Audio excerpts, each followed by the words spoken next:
दररोज हजारो लोक इथे येतात. कोणाकडून एकही रुपया घेतला जात नाही. तरीही इथून कोणीही उपाशी जात नाही. ना गोंधळ, ना गडबड, ना ढकलाढकली. इतकं सगळं असताना एवढी शिस्त कशी? हॅलो मंडळी, नमस्कार. आज आपण आलो आहोत गोल्डन टेम्पलला. मी ऑनेस्टली सांगतो, इथे येण्यापूर्वी मी इथले बरेच फोटो आणि व्हिडिओ बघितले, पण हे स्क्रीनवर बघणे आणि प्रत्यक्ष अनुभवणं या जमीन आसमानाचा फरक आहे. या व्यतिरिक्त व्हिडिओच्या शेवटी मी एक इम्पॉर्टंट मिस्टेक सांगणार आहे, जी तुम्ही इथे आल्यावर अवॉइड केली पाहिजे. चला तर मग व्हिडिओला सुरुवात करूया. या भव्य मंदिर परिसरात आल्यावर लेफ्ट साइडला तुम्हाला शू डिपॉझिटिंग विंडो दिसेल. इथे तुमची चप्पल किंवा बूट ठेवा. हे ठेवल्यावर तुम्हाला कुपन मिळतं, ते सांभाळून ठेवा बरं का. याच्याच शेजारी लगेज बॅग काउंटर पण आहे. आत जाण्याआधी एक महत्त्वाची गोष्ट लक्षात ठेवा, इथे डोकं झाकणं आवश्यक आहे. आणि हो, तुमच्याकडे काही नसेल तर काळजी करू नका, इथे फ्री रुमाल अवेलेबल असतात. आणि हो, हा फक्त एक नियम नाही, तर या जागेचा आदर आहे. आणि मग गरम पाण्याने पाय धुवून मंदिराच्या एंट्रन्समधून आत गेल्यावर इथलं पहिलं दृश्य, पाण्यातलं रिफ्लेक्शन आणि मधोमध चमकणारं सुवर्ण मंदिर, हे बघून सभोवती हालचाल असतानाही मन मात्र स्थिर झालं.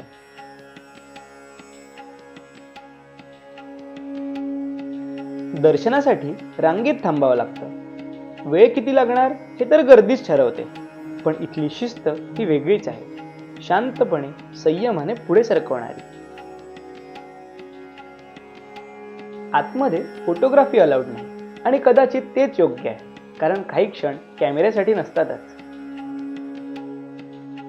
आता इथली सगळ्यात प्रभावी गोष्ट बघूया, ती म्हणजे लंगर.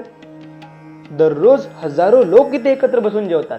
कोणताही भेद नाही, गरीब असो वा श्रीमंत, पहिल्यांदा आलेला असो किंवा दरवर्षी येणारा, सगळे एकाच रांगेत. इथे इतक्या मोठ्या प्रमाणात जेवण बनतं, तरीही इथल्या व्यवस्थेत काहीच गोंधळ नाही. आणि इथली सर्वात महत्त्वाची गोष्ट म्हणजे इथे तुम्हीही सेवा करू शकता. म्हणजे भाजी वाढणं, पोळ्या करणं किंवा भांडे धुणं. ही फक्त जेवणाची जागा नाही, तर हे इक्वॅलिटीचं लाईव्ह एक्झाम्पल आहे.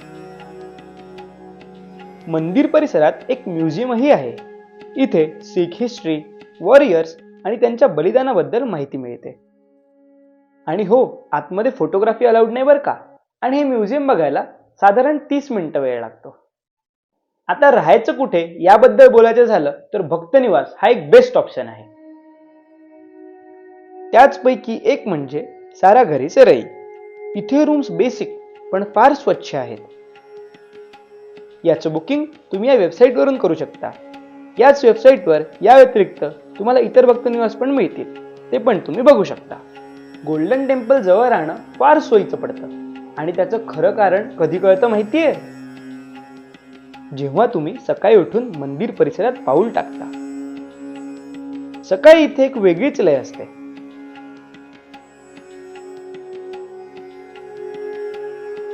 सूर्यप्रकाश आणि सरोवराचं स्थिर पाणी, आणि त्यात मंदिराचं प्रतिबिंब.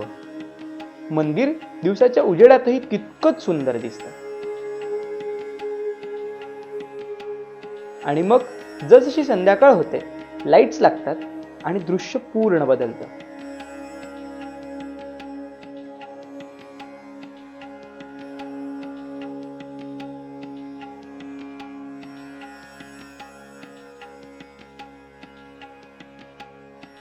दिवसा ते भव्य वाटतं, पण रात्री ते जिवंत वाटतं.